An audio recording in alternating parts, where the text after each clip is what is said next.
இயேசு நாமத்தில் உங்கள் அனைவரும் இயேசு நாமத்தில் நான் வரவேற்கிறேன். தேவனுடைய சமாதானம் ஒவ்வொரு ஒரு வீட்டாரோடும் இருக்கும்படியாக வாழ்த்துகிறேன். இந்த வாலிப கூட்டத்தை கொடுத்து நான் எம்பசைஸ் பண்ணும்போது கொஞ்சம் காரியத்தை நான் சொல்ல விரும்புகிறேன்.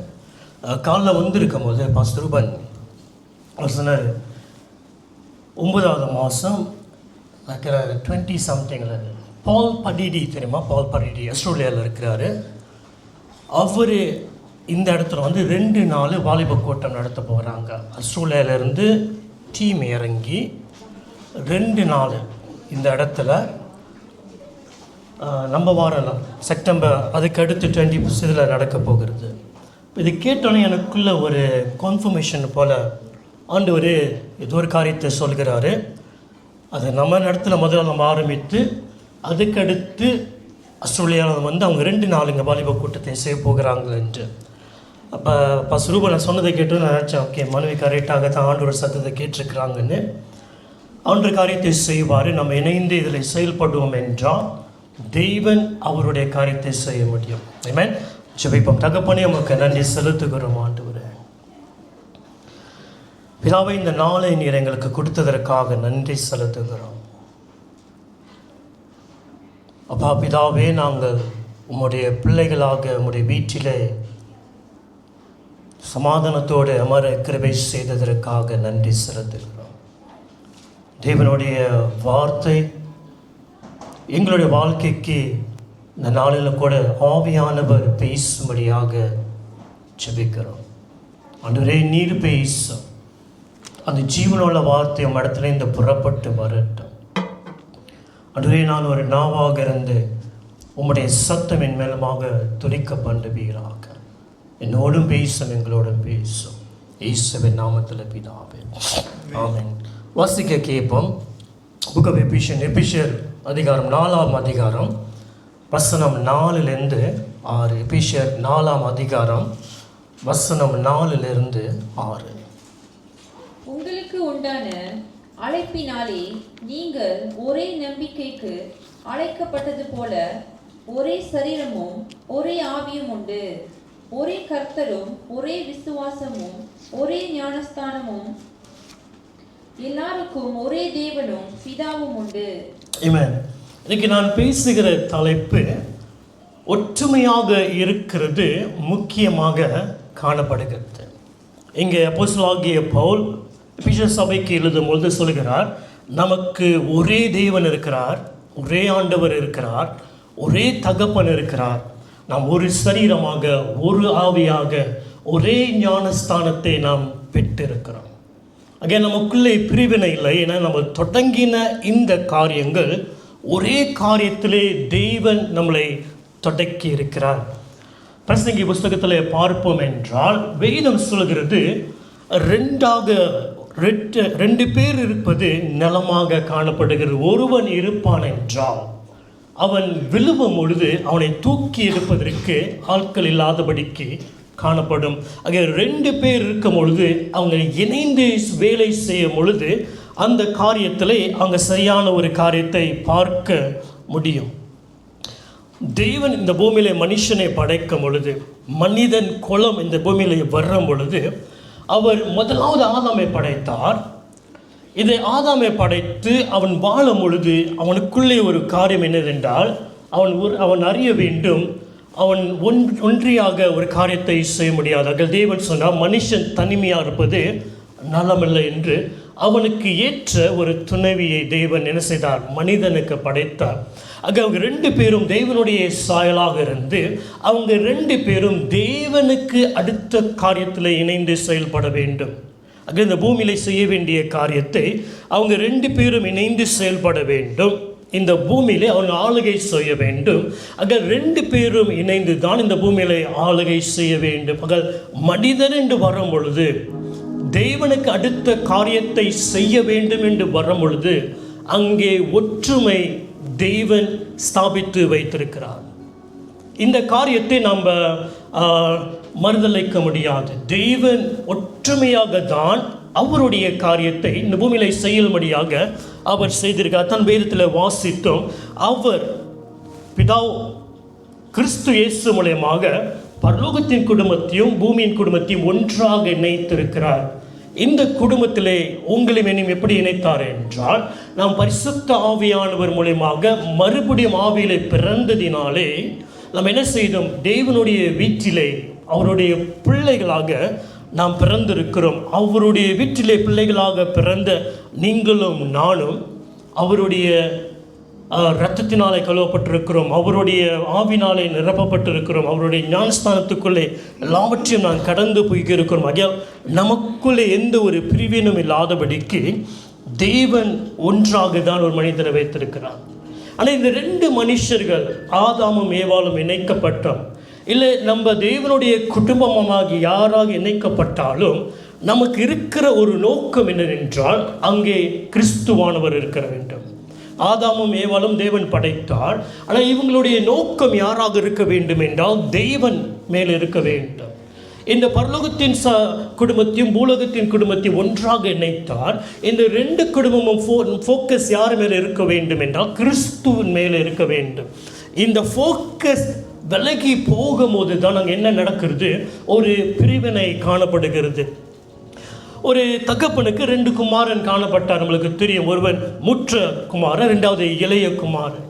இந்த ரெண்டு குமாரனுக்குள்ளே அவங்களுக்கு முதலாவது என்ன அங்கே இழந்து போனது என்றால், தகப்பனை பார்க்க வேண்டிய கண்ணோட்டம் அங்கே இல்லாதபடி போனதுனாலே அங்கே ஒற்றுமையாக வாழ முடியவில்லை. பார்க்க போனால் இந்த மூன்று சகோதரனும் இளைய சகோதரனும் ஒன்றாக இணைந்து பிதாவானவர் வைத்து வேலையை சரியாக செய்திருக்க வேண்டும். தன் தகப்பனுடைய வீட்டின் காரியத்தை சரியாக செய்திருக்க வேண்டும். ஆனால் ரெண்டு பேருக்கும் என்ன வேண்டும் என்றால், தகப்பனை பார்க்கும்போது இளைய குமாரன் தகப்பனை விட்டு பிரிந்து போக வேண்டும் என்ற ஒரு சிந்தனையோடு அவன் வாழ்க்கை வாழ்ந்தான்.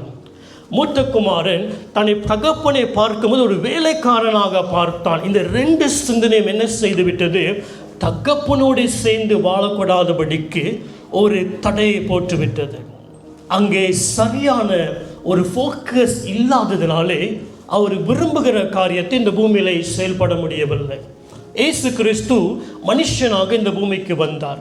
அவருடைய எண்ணங்கள் எல்லாம் பிதா மேலே சரியாக இருந்ததினாலே இயேசு கிறிஸ்துடைய ஆவியும் பரிசுத்த ஆவியானவரும் இணைந்து இந்த பூமியிலே பிதா செய்ய வேண்டிய காரியத்தை இவர்கள் ரெண்டு பேரும் சரியாக செய்து முடித்தார்கள்.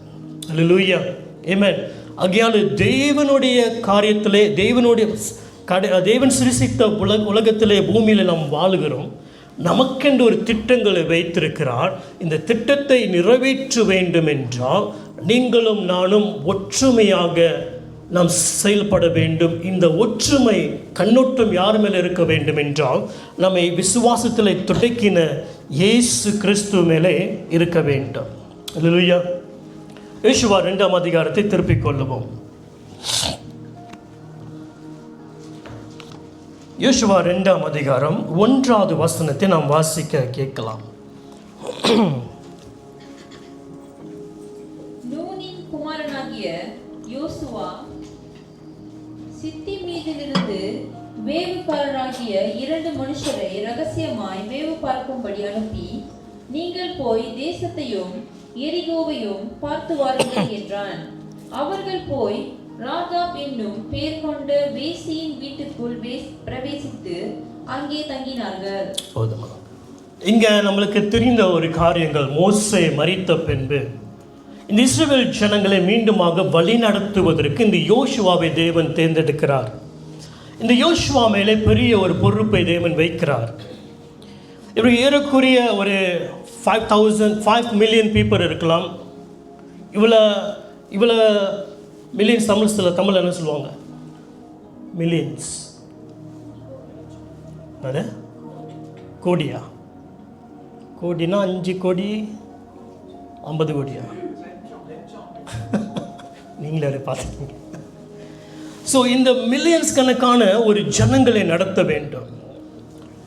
ஆண்டவர் 430 வருஷம் செய்து தான் இந்த மோசேயை அனுப்பி ஆண்டவர் வாக்குத்தத்தம் பண்ணின அந்த வாக்குத்தத்தத்துடைய தேசத்துக்கு இவர்களை கொண்டு போக வேண்டும். 440 வருஷம் சென்று இவர்களை சந்தித்து அதில் 40 வருஷம் கலந்து ஒரு 470 வருஷம் சென்று ஆண்டவர் ஆபிரகாம் இடத்துல வாக்குத்தத்தம் பண்ணின அந்த வாக்குத்தத்தத்தை நிறைவேற்ற வேண்டும். அந்த கானான் தேசத்துக்குள்ளே இந்த ஜனங்களை கொண்டு போய் அவர் கொண்டு வர வேண்டும். அந்த ஜனங்களுக்கு அவங்களுக்கு சொந்தமாக வேண்டிய நிலங்கள் எல்லாம் கொடுக்க வேண்டும். இது அவர் தீர்மானித்து வைத்த ஒரு காரியங்கள். ஆக இந்த யோசுவாவை தான் இவர் நடத்தும்படியாக இப்போ அழைக்கிறார்.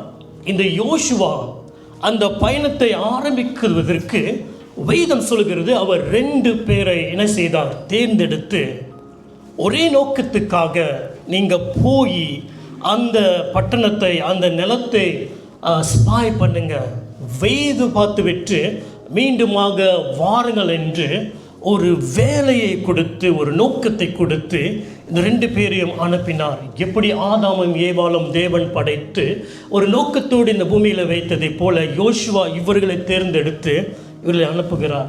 இவர்கள் வெய்வை பார்த்தும் என்று மீன்பாக யோசுவா இடத்துல வந்தார்கள், ஒற்றுமையாக போனார்கள்.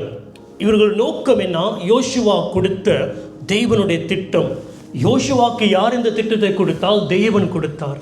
ஆக தேவனுக்கு கீழே வேலை செய்கிற இந்த யோசுவாவுக்கு இந்த 2 பேரும் அந்த சத்தத்துக்கு செவி சாய்த்து யோசுவாவை வைத்த அந்த நோக்கத்தை கொடுத்த காரியத்தை வைத்து சரியாக அந்த தேசத்தில் போய் என்ன செய்தாங்க, எல்லாவற்றையும் ஸ்பாய் பண்ணிவிட்டு மீண்டுமாக அவர்கள் வந்தார்கள்.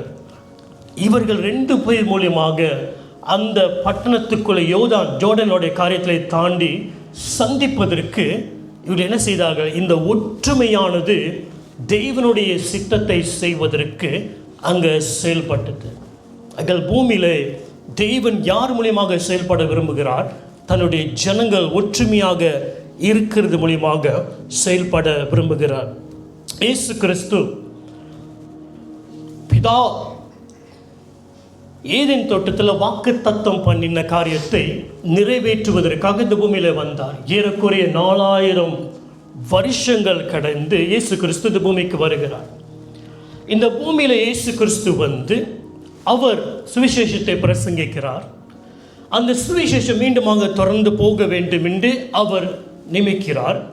அந்த சுவிசேஷத்தை தொடர்ந்து சொன்னதினாலே தான் இன்றைக்கு நீங்களும் நானும் இயேசு கிறிஸ்துவை சொந்த இரட்சகராக நாம் ஏற்றிருக்கிறோம். அவர் நம்மை ரட்சித்ததினாலே. இதற்கு காரணம் எப்படி அவர் தொடங்கினார் என்றால், அவர் 2 பேராக என்ன செய்தார், தேர்ந்தெடுத்து பிதாவின் ராஜ்யத்தின் சுவிசேஷத்தை சித்தத்தை இந்த பூமியிலே செயல்படும்படியாக அனுப்பினார்கள்.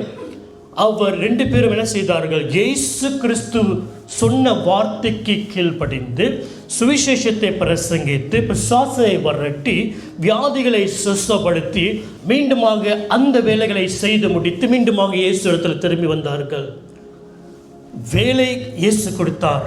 செயல்படும் பொழுது அவங்களுடைய நோக்கம் யார் மேலே இருந்தது என்றால், தன்னை அனுப்பினவருடைய நோக்கம் அவங்க மேலே இருந்ததினாலே அந்த நோக்கத்தோடு ஒன்றாக இணைந்து செயல்பட்டு பிதாவானவர் வைத்திருந்த சித்தத்தை செய்து முடித்தார். நான் இந்த பிரசங்கம் இன்றைக்கு எனக்கு எந்த பேச வேண்டும் என்று எனக்கு செய்தி கிடைக்கவே இல்லை. பொதுவாக ஏதோ ஒரு காரியம் கிடைத்துவிடும், அதுக்கு அடுத்து நான் ஜெபிக்கும் போது எழுதும் போது ஒரு செய்தியை முடித்து விடும். ஆனால் இன்றைக்கு வரைக்கும் இங்கே வந்து உட்காந்து தான் இந்த செய்தி. ஆனால் அடுத்த வாரம் வேறு சபைக்கு பேச போகிற செய்தி எனக்கு கிடச்சிச்சு. ஆனால் இங்கே பேசுகிற செய்தி இது இல்லை. இங்கே அமர்ந்து இருந்து வரும்பொழுது இந்த செய்தி ஒரு வார்த்தை கனெக்ட் பண்ணி எனக்கு இந்த செய்தி வந்தது. பாடல் பாடும் பொழுதும் ஒரு காரியத்தை என்ன செய்கிறோம், அந்த பாடல் சில காரியங்கள் நம்ம ஒற்றுமையாக இருக்கிற காரியத்தை பாடினோம். அதில் தேவன் என்ன செய்ய விரும்புகிறார், நம்ம ஒற்றுமையாக வர வேண்டும் என்று விரும்புகிறார். இயேசு கிறிஸ்து இந்த பூமியிலே பிரசங்கிக்கும் பொழுது ஒரு ஒரு ஒரு கலிலேயா கடற்கரைக்கு போகும் பொழுது அவருக்கு ஒரு படகு தேவைப்பட்டது. ஒரு காரியம் இருந்த ஒரு பிளாட்ஃபார்ம். இப்போ இருந்து நீங்கள் அங்கே பேசுவதற்கு எனக்கு ஒரு பிளாட்ஃபார்ம் தேவைப்படுகிறது, ஒரு புளிப்பீடு இருக்கிறது. நான் பேசும்படியாக இந்த இடத்துலேருந்து நான் பேசுகிறேன். அங்கு திரளான ஜனங்கள் இயேசு பேச வேண்டும் என்று எதிர்பார்த்திருக்கும் பொழுது அவர் ஒரு காரியத்தை அங்கே பார்க்கும் பொழுது அங்கே வேதம் சொல்லுகிறது, லுக்கா 5ஆம் அதிகாரத்தில் அங்கு 2 படகு இருந்ததாம். இந்த 2 படகும் 2 பார்ட்னர்ஷிப். இவர்கள் பிஸ்னஸ் பண்ணுறவர்கள் மீனவர்கள் பேதுருவும் என்றுவும் யோவானும் தன்னுடைய சகோதரனான யாக்கோப்பும் 2 படகு, 2 பேரும் பிஸ்னஸ் மேன்ஸ். அவங்க பார்ட்னர்ஷிப்குள்ள இருக்கிறாங்க. இந்த இயேசு கிறிஸ்து அந்த பேதுருடைய படகை பயன்படுத்தின பின்பு, அதை பாய்த்த பின்பு அங்கே சொல்லுகிறார்கள், அவர் அங்கே நம்மளுக்கு தெரிந்த கதை, அவர் ஆழத்திலே போய் வலையை வீசு மீன் பிடிக்கும் என்று சொன்னார்கள். ராவ் முழுதும் பேதுரு படகை போட்டு மீனை பிடித்து ஒன்றும் கிடைக்காதபடிக்கு மீனை அந்த வலையை கழுவும் பொழுது சொல்கிறார், மீண்டும் அங்கே ஆழத்திலே போ, வலையை போடு என்று சொல்லியிருக்கார். அங்கே பார்க்கும்போது இந்த 2 பார்ட்னருக்கும் மீன் இல்லாதபடி இருக்கிறது. ஆனால் இயேசு கிறிஸ்து வார்த்தையினாலே பேதுரு செயல்படுகிறார். மீனை பிடித்த போது அந்த நெட், அந்த வலை பிந்து போகிறது போல காணப்படும். என்ன செய்கிறார், மீண்டுமாக இன்னொரு நண்பர்களை, பார்ட்னர்ஷிப்பில் இருக்கிறவர்களை அழைக்கும் பொழுது அவர் என்ன செய்தார்கள், அந்த மீனை அந்த 2 படகிலும் அவங்க பங்கு பெற்றுக்கொண்டார்கள். அங்கே என்ன நடக்கிறது, இயேசு செய்த ஆசீர்வாதங்கள், அற்புதங்கள். ஆனால் அங்கே தேவைப்பட்டது 2 படகு, 2 பார்ட்னர்ஷிப். இயேசு கிறிஸ்து இந்த பூமியிலே நம்ம ஒற்றுமையாக இருந்து, பார்ட்னர்ஷிப்பாக இருந்து பிதாவுடைய சித்தத்தை செய்யும்படியாகத்தான் மனுஷனாக இந்த பூமியில் படைத்திருக்கிறார். மனிதனாக ஆதாம் ஏவாளம் படைத்தது ஒன்றாக இருந்து தெய்வ சித்தத்தை செய்ய வேண்டும். மனிதனாக தன்னுடைய குடும்பமாக இணைத்து ஒரே ஆவியிலே ஒரே ஞானஸ்தானத்திலே வைத்திருக்கிற நோக்கம் நீங்களும் நானும் அவருடைய வீட்டிலே அவருடைய சித்தத்தை செய்ய வேண்டும். இப்போ நம்ம அவர் சித்தத்தை செய்யாதபடிக்கு இருப்போம் என்றால் நம்ம ஒற்றுமையாக இல்லை. படகு என்ன செய்யும், ஆட ஆரம்பித்து எப்போ எந்த இடத்துல உழுவும் தெரியாது. இல்லை அவர் சித்தத்துக்கு இணைந்து செய்யாதபடிக்கு இறுதியும் இருக்கும் என்றால் நம்ம சேர்ந்து இணைந்து போக முடியாது. ஏதோ ஒரு இடத்துல காலங்கள் தாமதித்து போய்விடும். 12 பேரை மோசே தேர்ந்தெடுக்கிறார். இந்த 12 பேரும் வேவு பார்க்கும்படியாக அந்த கானான் தேசத்துக்கு அனுப்புகிறார். 12 பேரும் போனார்கள், காரியத்தை பார்த்தார்கள், எல்லாம் நலமாக இருந்தது. மீண்டுமாக மோசே இடத்துல வரும் பொழுது செய்தி வேற செய்தி. 10 பேர் சொல்கிறார்கள், நீ அனுப்பின தேசம் நல்ல தேசம்தான், ஆனால் நம்ம தகுதி அல்ல, வெற்றுக்கிளிய போகல இருக்கிறோம். நம்ம போகணுன்னா அங்கே என்ன செய்வாங்க, மிதிச்சு பீஸாக போயிடும், அஞ்சாரலான்னு சொல்லியிருக்காங்க. ஆனால் அந்த 2 பேர் மாத்திரம், காலேப்பும் யோசுவாவும் நம்மளால முடியும். ஏன்னா அவங்களை எண்ணம் ஏறுதென்றால் வாக்குத்தத்தம் பண்ணினவர் தெய்வன். அந்த சத்தத்துக்கு அவங்க ஒப்பு கொடுத்து நம்ம போனால் இப்பொழுதே பெற்றுக்கொள்ளலாம் என்று இந்த 2 பேர் ஒற்றுமையாக இருந்தார்கள். 38 வருஷம் சென்று மீண்டுமாக ஆண்டவர் நிறைவேற்றுவதற்கு இந்த யோசுவாவையும் காலேப்பையும் மீண்டுமாக அனுப்புகிறார். இந்த 2 பேர் உங்களோடு சேர்ந்து திரளான ஜனங்கள் ஆண்டவர் 470 வருஷம் சென்று செய்த வாக்குத்தத்தத்தை நிறைவேற்றி முடித்தார். அவருடைய கண்களிலே இந்த ஒற்றுமையாக இந்த 2 நபர்கள் முக்கியமாக காணப்பட்டது. அல்லேலூயா, ஆமென். ஆகையால நம்ம ஒற்றுமையாக இல்லாவிட்டால் காலங்கள், தெய்வம் செய்ய வேண்டிய காலங்கள் தாமதித்து விடும். ஆனால் ஒற்றுமையாக இருக்கிறவர்களை வைத்து தெய்வன் தன்னுடைய காரியத்தை செய்து முடிப்பார். அல்லேலூயா. ஆகையால ஒற்றுமையை குறித்து தேவன் என்ன செய்கிறார், மீண்டுமாக நம்மளுக்கு ஒரு காரியத்தை இங்கே போதித்து கொடுக்கிறார். அப்போஸ்தலனாகிய பவுல் அவர் தேவனுடைய சுவிசேஷத்தை அந்த பட்டணத்தில் பிரசங்கித்தார்.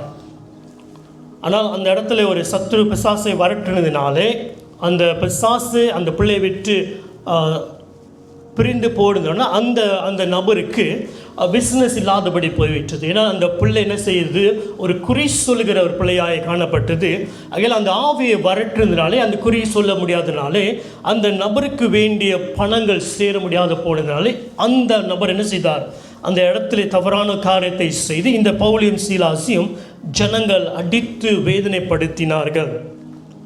அந்த வேதம் சொல்லுகிறது, அப்போஸ்தலர் புஸ்தகத்திலே பார்க்கும்போது இந்த 2 பேரும் மிட் நைட்டில் அந்த வேதனையிலும் அந்த அடியிலையும் அந்த பயங்கரத்தின் சூழ்நிலையின் மத்தியிலையும் அவங்களுடைய எண்ணங்கள் எல்லாம் யார் மேலே இருந்தது என்றால் பிதாவாகிய தேவன் மேலும் அவருடைய குமாரன் இயேசு கிறிஸ்து மேலும் இந்த 2 பேருடைய சிந்தனைகள் அவர் மேலே இருந்தது.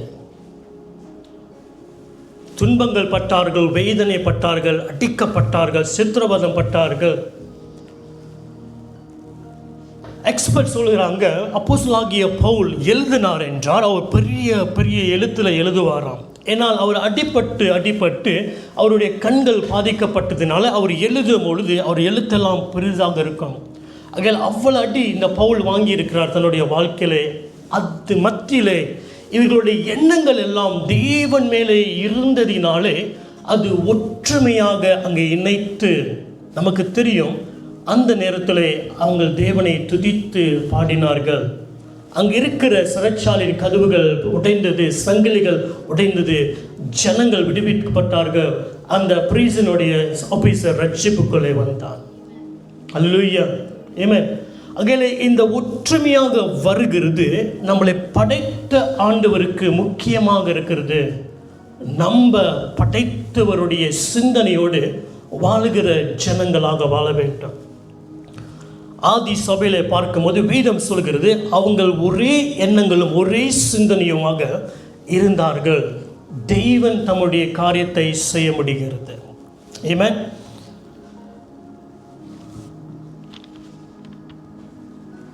வாசிக்கலாம் சங்கீதம் 133 அதிகாரம்.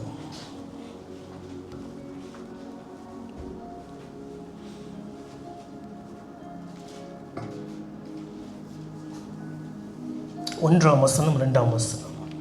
இதோ சகோதரர் ஒருமித்து வாசம் பண்ணுகிறது எத்தனை நன்மையும் எத்தனை இன்பமுமானது. அது ஆரோனுடைய சிரசின் மேல் ஊற்றப்பட்டு அவனுடைய தாடியிலே வடிகிறதும் அவனுடைய அங்கியின் மேல் இறங்குவதுமான நல்ல தைலத்துக்கும் எருமேன் மேலும் சீயோன் பர்வதங்கள் மேலும் இறங்கும் பனிக்கும் ஒப்பாயிருக்கிறது.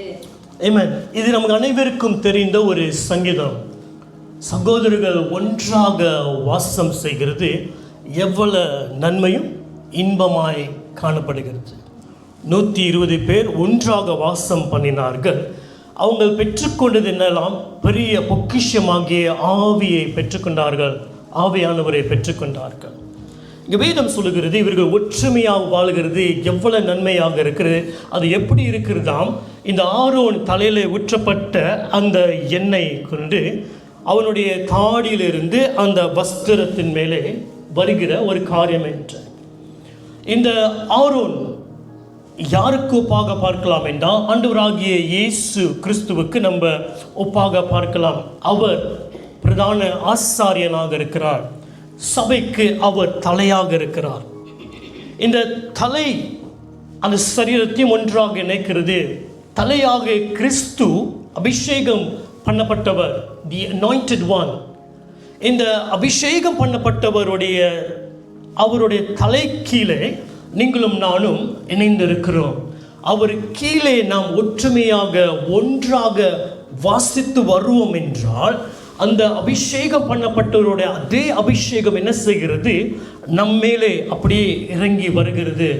அந்த அபிஷேகம் எப்படி காணப்பட போகிறது என்றால் அப்போஸ்தலர் சபை அப்போஸ்தலர் காலத்திலே பார்க்கும் பொழுது ஆவியானவர் அந்த அபிஷேகத்தின் மூலியமாக ஒவ்வொரு தெய்வ ஜனங்கள் மூலியமாக பிதாவுடைய சித்தத்தை இந்த பூமியிலே செய்ததை போல நீங்களும் நானும் கிறிஸ்துவின் சரீரமாகி இருக்கிற நீங்களும் நானும் இந்த தலையானவர் மேலே நாம் இணைந்து அவரோடு இணைந்து வாசம் பண்ணி வருவோம் என்றால் அவருடைய அபிஷேகம் என்ன செய்யும்?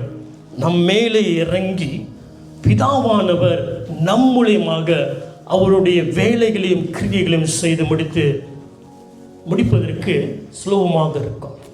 அப்படி இல்லை என்றால் நம்மை கொண்டு செய்ய வேண்டிய காரியத்தை அவர் செயல்படாதபடி போய்விடும்.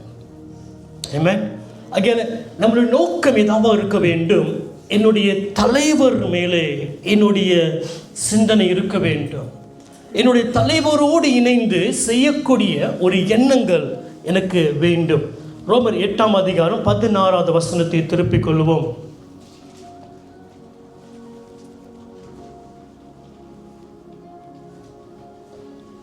நாம் தேவனுடைய பிள்ளையாய் இருக்கிறோம் என்று ஆவியானவர் தாமே நம்முடைய ஆவியுடனே கூட சாட்சி கொடுக்கிறார்.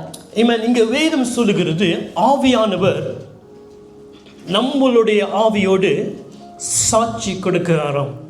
இந்த நேரத்தில் இப்போ இண்டிவிஜுவலாக நான் நீங்கள் ஒவ்வொரு தனித்துவத்திலே 2 பேராக இணைந்திருக்கிறோம்.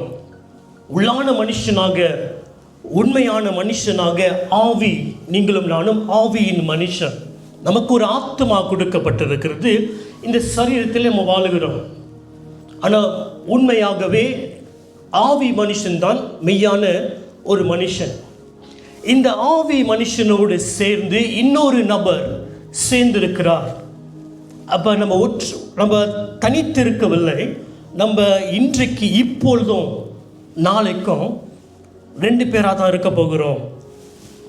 என்னுடைய ஆவியும் பரிசுத்த ஆவியானவரும் இணைந்து செயல்படுகிற ஒரு சந்தர்ப்பம் நமக்கு கொடுக்கப்பட்டிருக்கிறது.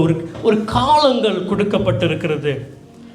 என்னுடைய ஆவியும் பரிசுத்த ஆவியானவரும் இணைந்து செய்வதற்கு எனக்கு ஒரு நோக்கம் என்னதென்றால், தேவன் கொடுத்த வசனம் எனக்கு கொடுக்கப்பட்டிருக்கிறது. எப்படி இந்த யோசுவா அந்த 2 ஸ்பாய்ஸ் அனுப்பும் பொழுது அந்த யோசுவாவுடைய சத்தத்தை கேட்டு அவர்கள் போனார்களோ, நீங்களும் நானும் இந்த பூமியிலே செயல்படுவதற்கு வார்த்தை தேவைப்படுகிறது. அந்த வார்த்தை தேவனுடைய சித்தம் என்று அறிந்து கொள்ள முடியும். இந்த சித்தத்தை அறிகிறவர் பரிசுத்த ஆவியானவர் மாத்திரம்தான். அதான் 1 கொரிந்தியர் 2ஆம் அதிகாரத்தில் பார்ப்போம் என்றால், ஆவியானவர் இல்லாதபடிக்கு பிதாவுடைய சித்தத்தை ஒருவனுக்கும் தெரியாது. ஆக இந்த ஆவியானவர் என்ன செய்கிறார்? நம்மளுடைய ஆவியோடு பிதாவின் சித்தத்தை என்ன செய்கிறார்? அவர் சொல்லுகிறார். முதல் சாட்சி சொன்னாங்க, செப்டம்பர் 16ஆம் தேதி கூட்டங்கள் நடக்க போகிறது. எப்படி தெரியும்? ஆவிக்குள்ள ஒரு காரியங்கள் வெளிப்படுகிறது. ஆக அந்த காரியத்தை இணைந்து செய்வதற்கு இங்கு ஒரு அழைப்பு கொடுக்கிறோம். இணைந்து செய்வோம் என்றால் ஆண்டவருடைய சித்தத்தை செய்யும்படியாக இணைந்து வருவோம் என்று ஒரு அழைப்பு.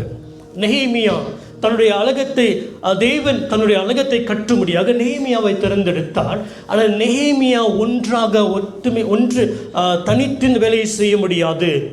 அவனோடு இணைந்து செய்வதற்கு ஜனங்கள் இணைய வேண்டும். தேவன் சில பேருடைய ஆவிகளை என்ன செய்தார்? அங்கே தூண்டினார். அல்லேலூயா. ஆக நம்ம ஆவியை தூண்டுகிறவர் பரிசுத்த ஆவியானவர். நம்மளுடைய ஆவியோடு பிதாவின் சித்தத்தை சொல்லும் பொழுது நீங்களும் நானும் செய்ய வேண்டிய ஒரு காரியம் என்ன என்றால், ஆவியானவர் சொல்கிற சத்தத்துக்கு நாம் செவி சாய்க்க வேண்டும்.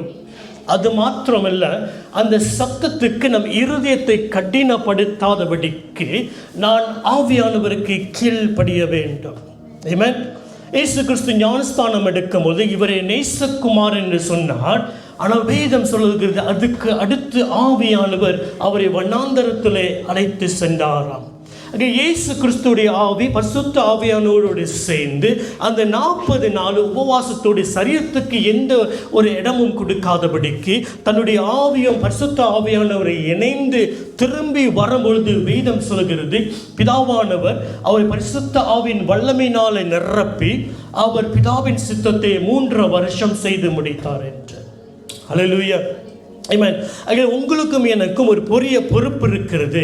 இந்த பொறுப்பு எங்கே ஆரம்பிக்கிறது என்றால், உங்களுடைய ஆவிலே இணைக்கப்பட்ட ஒரு நபர், அந்த நபர் கொடுக்கிற சத்தத்துக்கு சேர்த்து அந்த நபரோடு இணைந்து நீங்களும் நானும் என்ன செய்ய வேண்டும்? அவருடைய சித்தத்தை செய்ய வேண்டும். அப்படி செய்வோம் என்றால் அவர் என்ன செய்கிறார்? அபிஷேகத்தை அவர் பொழிய பண்ணுகிறார். ஆமென். அல்லேலூயா. ஆகையால மனிதனை படைத்த நோக்கம் பிதாவின் சித்தத்தை செய்வதற்கு, ஆனால் தனித்தல்ல, ஒற்றுமையாக இருக்கும்படியாக மனிதனை படைக்கும் முன்பாகவே அவர் நியமித்த காரியங்கள். நம்ம இயேசுவை ஏற்றுக்கொண்ட பின்பு பரலோகத்தையும் பூமியும் குடும்பமாக இணைத்ததும் இயேசு கிறிஸ்துவை. இது அனைவற்றையும் இணைத்து செயல்பட வைக்கிறது பரிசுத்த ஆவியானவர். அதில் அவருடைய சத்தத்துக்கு நாம் செவி சாய்ப்போமாக. கடைசியாக 2 வசனத்தை வாசி முடிக்க விரும்புகிறேன். டியூட்டரானமி 32ஆம் அதிகாரம் 30வது வசனம். புக் ஆஃப் டியூட்டரானமி, உபாகமம், ரைட், உபாகமம் 32ஆம் அதிகாரம் 30ஆம் வசனம். இன்னொரு யோசுவா 23:10. யோசுவா வந்தார்னா யோசுவா பேர் வந்துடுது. அவர்களுடைய கண்களை அவர்கள் விற்காமலும் கர்த்தர் அவர்களை ஒப்புக்கொடாமலும் இருந்தாரானால் ஒருவன் 1000 பேரை துரத்தி 2 பேர் 10000 பேரை ஓட்டுவிடுவது எப்படி? இங்கே நமக்கு தெரிந்த காரியம், ஒருவன் 1000 பேரை விரட்டுவதும் 2 பேர் 10000 பேரை விரட்டுவதும் அங்கே சாத்தியமாக ஆகிறது எப்ப என்றால் தெய்வன் நமக்கு கண்மலையாக வரும் பொழுது. யோசுவா 23:10. உங்களில் ஒருவன் 1000 பேரை துரத்துவார். உங்கள் தேவன் ஆகிய கர்த்தர் உங்களுக்கு சொன்னபடி அவர் தாமே உங்களுக்காக யுத்தம் பண்ணுகிறார். ஆமென். இங்கே வேதத்தில் பார்க்கிறோம், ஒருவன் 1000 பேரை வற்றுவதற்கு தேவன் நம்மளோடு இருந்து செய்கிறார். ஆனால் 2 பேரை இணைந்து வரும் பொழுது 10000 பேர் 1000 கணக்கான ஆயிரங்கள் காரியத்தை செய்வதற்கு தேவன் அங்கே என்ன செய்கிறார்? ஒரு மனிதனை பயன்படுத்த முடிகிறது. ஆமென். அங்கே ஒற்றுமையாக இருக்கிற ஒரு சிந்தனைக்குள்ளே நாம் வர வேண்டும். ஆமென். இதுக்கு மேபி நெக்ஸ்ட் வீக் அபிஷேகத்தை குறித்து பேசுவோன்னா தெரியல, ஆனால் அதை குறித்து பேசலாம். ஆனால் முதலாவது அந்த அபிஷேகத்தை குறித்து பேசும் முன்பாக நம்ம அறிய வேண்டிய காரியங்கள், இந்த பூமியிலே தேவன் மனுஷனை ஒற்றுமையாக இருக்கும்படியாக தான் படைத்திருக்கிறார். அதில் அந்த ஒற்றுமைக்குள்ளே நம்ம வாழும்படியாக நம்ம ஜீவிக்க வேண்டும், அதை ஒப்பு கொடுக்க வேண்டும், அதை தெரிந்தெடுக்க வேண்டும். வாசிக்கலாம் பிரசங்கி 4ஆம் அதிகாரம் வசனம் 9-12. Ecclesiastes chapter 4 verse 9-12. ஒண்டியா இருப்பதிலும் இருவர் கூடி இருப்பது நலம். அவர்களுடைய பிரயாசத்தினால் அவர்களுக்கு நல்ல பலன் உண்டாகும். ஒருவன் விழுந்தால் அவன் உடனாளி அவனை தூக்கி விடுவான். ஒண்டியா இருந்து விழுகிறதற்கு ஐயோ, அவனை தூக்கிவிட துணை இல்லையே. 2 பேராய் படுத்துக் கொண்டிருந்தால் அவர்களுக்கு சூடு உண்டாகும். ஒண்டியா இருக்கிறவனுக்கு சூடு உண்டாவது எப்படி? ஆமென். வேதம் சொல்லுகிறது, நம்ம ஒன்றியாக இருக்கக்கூடிய சிந்தனை இருக்கும் என்றால் நமக்கு ஐயோ. ஆனால் 2 பேர் அவர் நியமிக்கிறதுபடி 2 பேராக ஒற்றுமையாக இருப்போம் என்றால் தேவன் வைத்திருக்கிற வேலைகளை செய்து முடிக்க முடியும். ஆமென். யாரும் எழுந்து நிற்போம். நாளில் கூட தேவனுடைய வார்த்தையை ஒப்பு கொடுப்போமாக. Thank you Jesus. பிதாவே, உமக்கு நன்றி செலுத்துகிறோம் ஆண்டவரே. இதோ நாங்கள் உம்முடைய சத்தத்தை கேட்டோம், உம்முடைய சித்தத்தை நாங்கள் அறிந்திருக்கிறோம் ஆண்டவரே. உம்முடைய சத்தத்தின்படியும் உம்முடைய சித்தத்தின்படியும் ஆண்டவரே நீர் எங்களை உருவாக்கும் தகப்பனே. இதோ எங்கள் உள்ளான மனுஷனிடத்தில் ஆவியானவர் இணைந்து பிதா விரும்புகிற காரியத்தை எங்களுக்குள்ளே விருப்பத்தையும் சித்தத்தையும் செய்கிறவருடைய கரத்துக்கு வழி நடத்துவதற்கு ஆண்டவரே எங்களை நாங்கள் ஒப்பு கொடுக்கிறோம் தகப்பனே. எங்களை கொண்டு நீர் உம்முடைய ராஜ்யத்தை கட்டி எங்களை கொண்டு ஆண்டவரே உம்முடைய வேலைகளை நீ செய்து முடிக்கும்படியாக இதோ நீர் எங்களை தேர்ந்தெடுத்திருக்கிறீர் ஆண்டவரே. அதற்காக நாங்கள் நன்றி செலுத்துகிறோம் தகப்பனே. எங்களுடைய சிந்தனைகள், எங்களுடைய எண்ணங்கள் உண்மையிலே இருக்கத்தக்க எங்களுக்கு உதவி செய்யும். சூழ்நிலைகளை பார்த்து, தேவையில்லாத காரியங்களை பார்த்து ஆண்டவரே, அந்த 10 ஸ்பைஸை போல, வேவு பார்க்கிறவர்களை போல ஆண்டவரே, நாங்கள் எங்கள் எண்ணங்கள் தவறாக உமக்கு விரோதமாக எழும்பாதபடிக்கு ஆண்டவரே, அந்த காலேப்பு யோசுவாவை போல தேவன் மேலே சார்ந்து ஆண்டவரே நாங்கள் எழும்ப, தேவனுடைய வார்த்தைக்கு செவிசாய்த்து ஆண்டவரே நாங்கள் கட்டப்பட ஆண்டவரே எங்களுக்கு உதவி செய்யும் ஆண்டவரே. கண்மலையான கிறிஸ்து தாமே எங்களோடு இருந்து ஒருவன் 1000 2 பேர் 16 பேரும் ஆண்டவரே திரட்டத்தக்க ஆண்டவரே நீர் உதவி செய்வதற்காக நன்றி செலுத்துகிறோம். உடைய வந்திருக்கிற அனைவரும் உடைய கரங்களில் ஒப்பு கொடுக்கிறோம். நீ தொடர்ந்து பேசி நடத்தும்படியாக ஜெபிக்கிறோம். ஒவ்வொரு சுவாமியுடைய வார்த்தையிலே ஆண்டவரே வேறொன்று ஆண்டவரே ஆவிலே ஆண்டவரே உற்சாகமாக எழும்ப நீர் வழி நடத்தும்படியாக நாங்கள் ஜெபிக்கிறோம். ஒவ்வொரு செவிகளும் நீ திறந்து கொடுத்ததற்காக நன்றி. ஆவியானவர் தாமே கண்களை திறந்து தேவனுடைய சித்தத்தையும் காரியத்தையும் இன்னும் அறியத்தக்க உதவி செய்யும்படியாக நாங்கள் ஜெபிக்கிறோம். எங்களை நடத்தும் ஆவியானவரே, மக்கள் நாங்கள் கீழ்ப்படுகிறோம். எங்களோடு பேசும், எங்களோடு பேசும். இயேசுவின் நாமத்தினாலே ஜெபிக்கிறோம் பிதாவே. ஆமென், ஆமென். யாரும் சொல்லுவோம், என் ஆத்மாவே கர்த்தரை ஸ்தோத்திரி, முழு உள்ளமே பரிசுத்த நாமத்தை ஸ்தோத்திரி. என் ஆத்மாவே கர்த்தரை ஸ்தோத்திரி, கர்த்தர் செய்த சகல உபகாரங்களும் மறவாது. தேவனுடைய ஆசீர்வாதத்தை பெற்றுக்கொள்வோம்.